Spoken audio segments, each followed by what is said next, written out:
Hey, it's InkdMage. I'm going to show you a preview for WizKids Armies of the Dead Pathfinder Battles minis. If you play Pathfinder, you're going to want these.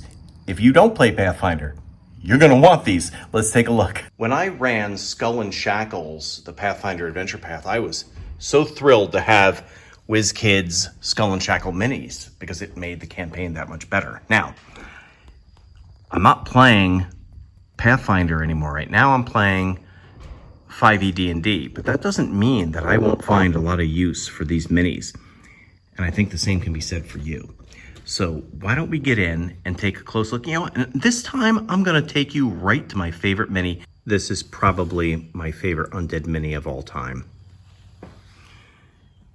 It's called a Tangle Bones. But look at it. It's a swarm of skeletons. I have an old school Bone Naga mini that I would use for this same thing. I would have like a bunch of bones coalesce and form like just a swarm of bones attacking people. But this is so much better. Look at all the details in there. The skulls looking out, the arms reaching. This is absolutely one of the most incredible minis WizKids has made. Do you agree with that? Would you use this?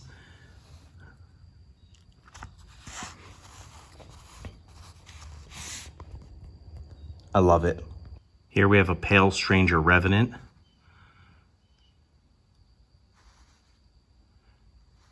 Looks like a former gunslinger. Looks like a hole in the back of her head. An empty eye socket. She was done wrong and she's coming back for vengeance. I love this mini, very cool. Super cool mini, actually. If you haven't figured it out by now, this series, Armies of the Dead, is made up of undead creatures. This is a skeletal construct, although that would make this a construct and not an undead, unless there's some sort of necromantic magic. Who knows? Again, I don't play Pathfinder. If you are familiar with this monster, comment below and give us the details. But I could still think of a bunch of things to use this for. Excellent. Another construct, a carrion construct. Wouldn't this be great to use for a mongrel folk? Since mongrel folk can be made up of all these different parts, or a flesh golem of some kind, or use it for exactly what it is. But if I was using this mini in my D&D game, I would make this a mongrel folk. Be really good at the Abbey of St. Markovia for Curse of Strahd.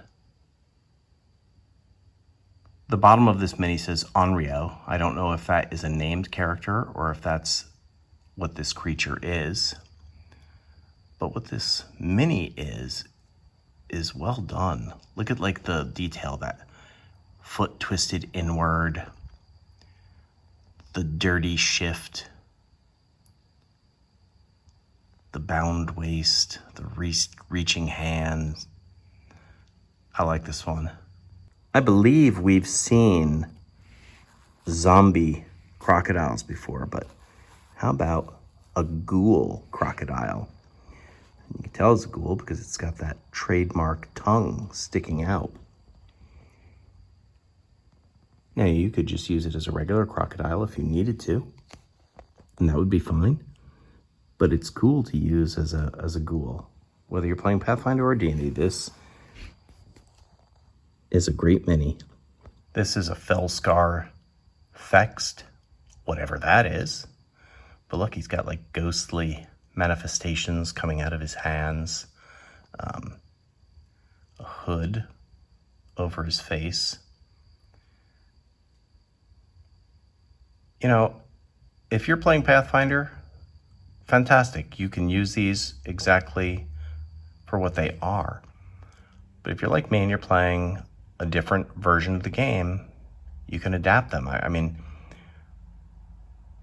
think about the Ravenloft campaign setting And how many of these would have such great use in that environment? This creepy thing says it's a Herexan.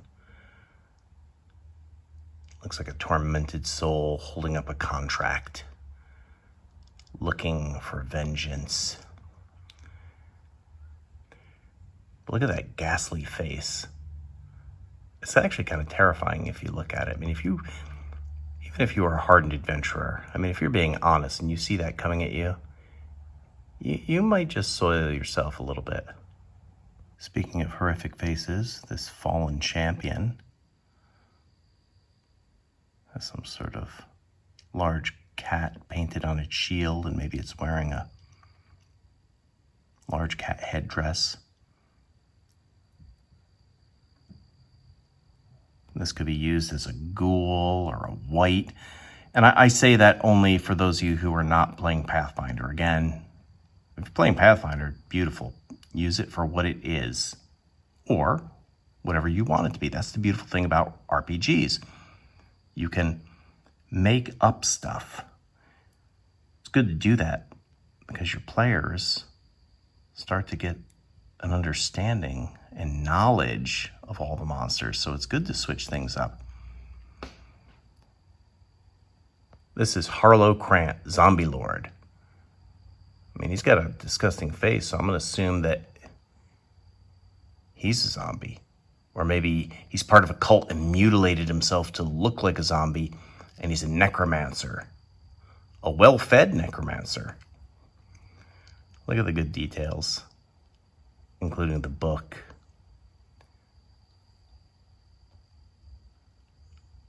This guy strikes me as a really good low to mid-level big boss who would then in turn lead to his superiors, who would be even more terrifying and terrible. This is a beetle carapace. I wonder if it's supposed to be, like, have you seen the videos? Everybody's probably seen the videos online where there's some parasite or whatever that gets inside the carapace of bugs, and they're zombies, basically. They manipulate them and walk around them. Listen, real life can be more terrifying than the game. But imagine this. What would be inside powering it? Maybe a spectral being of some kind, a ghost. And maybe you just want to use this as a regular beetle. You could do that too. It's fun seeing these Pathfinder minis because I don't know what the monsters are. And I have to think about things and create. This is a totem mask. You play Pathfinder, you probably know what this is. And I could look it up, certainly, but sometimes I just like letting my imagination go. This thing is really pretty spooky. Look at that. I don't think that's its tongue. I think that's like gore coming out of its mouth. It's disgusting. And those long hands. Yuck. Here is a hunter wight. And I imagine that's because it's garbed like a hunter and using a longbow. There's something spooky when wights are terrifying enough if they're just using their hands, their claws, and they're just like this restless undead. But when they start using weapons and armor, then there's like a sinister intelligence, and that kind of reminds me, it's like the lumbering zombies are scary, but something about the fast-moving zombies. So when you add some intelligence, that really is, it's good to shake things up at your table. This says Ciabre. I'm probably pronouncing that wrong. I don't know what this creature is, but it's spooky. Right off the bat, it just made me think of what if you used him as like a Charon-like character, ferrying people across a dammed river or, waters. I mean, use the minis for what they are, but use them for more too. You're really just limited by your imagination. Look at the mini, let it tell you a story, and then in turn, use that in your game for your players. Minotaur skeleton, pretty self-explanatory. But what's cool about this one is look at the ghostly light emanating from its maw and through its nose. So I ended up getting 2 of these, which is kind of cool because then why couldn't you have 2 flanking a door leading to the necromancer's inner chamber? What fitting guards, maybe for the zombie lord. And perhaps curled up by the zombie lord's feet is a wolf skeleton, but it could also just be a dog skeleton. You got 2 of these. These are really just good ones to have. I mean, I don't know if they have special stat blocks or they're just the same as skeletons, but why not? Why not use these, especially in lower levels, patrolling the corridors of a necromancer's dungeon. Here is a combusted, just like a flaming skeleton. The bones burn black. He looks shocked. That expression. I love, ever since, I think it was 4th edition, maybe? I don't think it was earlier. I think 4th edition had blazing skeletons. I've always loved burning skeletons. I know there were burning skeleton minis in the old school and then blazing skeletons, but it's nice to see something new here. Just this immolated skeleton. Flames licking its body. This is a grave hag. So it's a mini that's medium base, but she's tall. I mean, if you put her next to other minis, you'd see that, like, probably over 6 feet tall. That sinister smile, and look at the amazing paint job in the face. So much expression. WizKids really has just done so well adding those details. You know, old school minis, as much as I love them, some of them, you know, it's just painfully blah. You like that description, painfully blah? I'm gonna coin that. You know, just really nondescript and monotonous, but this is an example of great detail and expression and character. Can't make out the bottom. It's some sort of something reaper. But this thing looks scary. Reminds me of like Gollum, but with like wings. Look at the detail of the muscles and that face. Look at those eyes. A ghoul priest of Cabreri. I don't know if I said that right. Nasty tongue coming out. Look at that. Spiked morning star.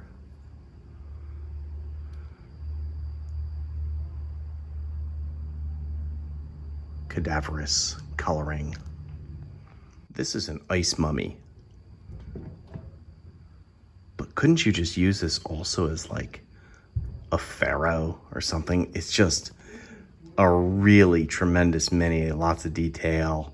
This thing is a Waldgeist, whatever that is. It looks like he has like some sort of beard. But don't you worry, he'll find use on my table. Shottern Immolator. I can't tell if he's supposed to be, or she is supposed to be undead, but clearly some sort of goblin pyromancer that controls fire. Big fan of the Pathfinder goblins, how they look. This is a great mini to throw down amid your goblin horde. I don't know what an abandoned zealot is, but why couldn't this be a wraith? use it as an abandoned zealot if that's what your need is. But this could be a wraith, a specter, a ghost. Look at the feet. Love the translucent feet going down into the clear base. Let's get up close there for that. Looks like half the face is a mask. Ooh, and the mask is cracking. Look at that. Oh, what a cool detail. This is an Arboreal Snag. It's a large mini. You could use this also as a Twisted Treant. I mean, look at that. It's got that's really disgusting. The opening in the eyes. And like where the split in the root is, it looks like veins or something. That's gross. This is a cool mini. At some point, I want to revisit Ravenloft, as I really loved Curse of Strahd, and I ran Ravenloft 2, House on Griffin Hill. I'd like to return to Ravenloft again. And these minis would get a lot of use on my table. The grossest, spookiest mini award goes to this Shred Skin. Look at it, it's like a torso that's been ripped away and all its innards are out. And the bones, I mean, look at, those are just like flaps of skin still holding the shape of the fingers. That's a pretty terrifying miniature. That's disgusting, WizKids. An Abzakia Stalker? I don't know, it looks like a zombie, mutant zombie hyena. Just appreciate those details. Look at the gore on the ribs and the flesh stripped away. And that zombie eye. Oh, this is really gross. Oh, look at the flesh dragging because its guts have been spilled. Yeah, this is really cool.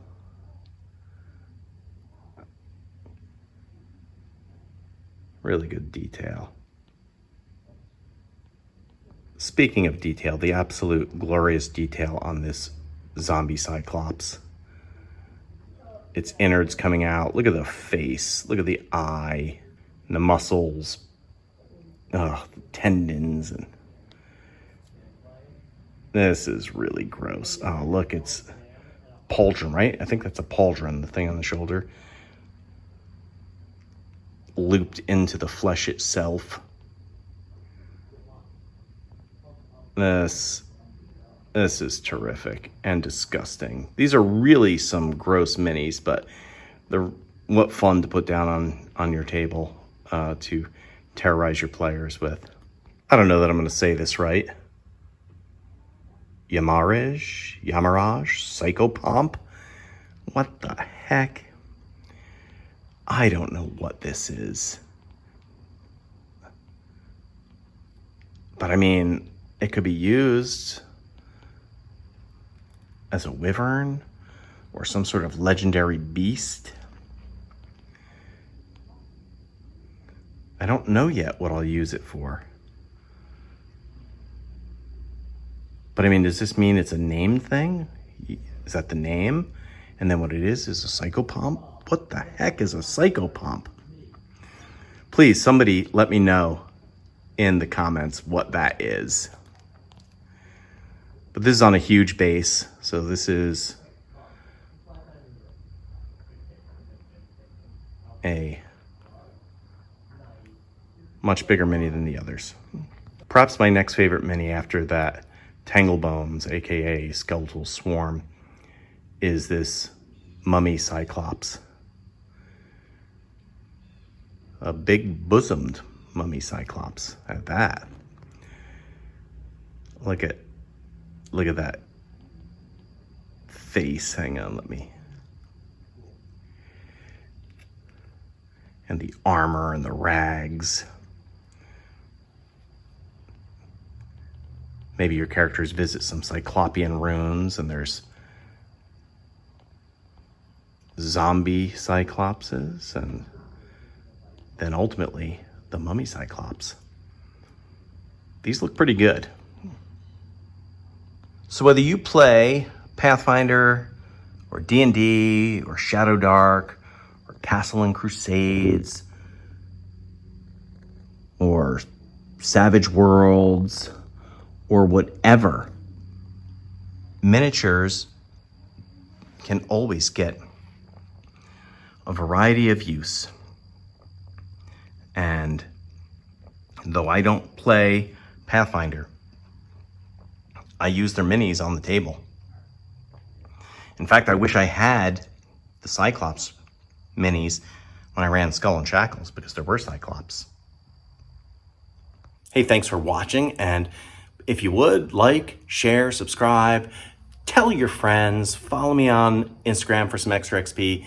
That's where I do the bulk of my posting for my D&D setups. I'll be getting back to my weekly campaign setups for Dragonlance, Shadow of the Dragon Queen, starting in September. We took a little bit of a break for the summer, but we're back and going to be better than ever. Until next time, I'll catch you later.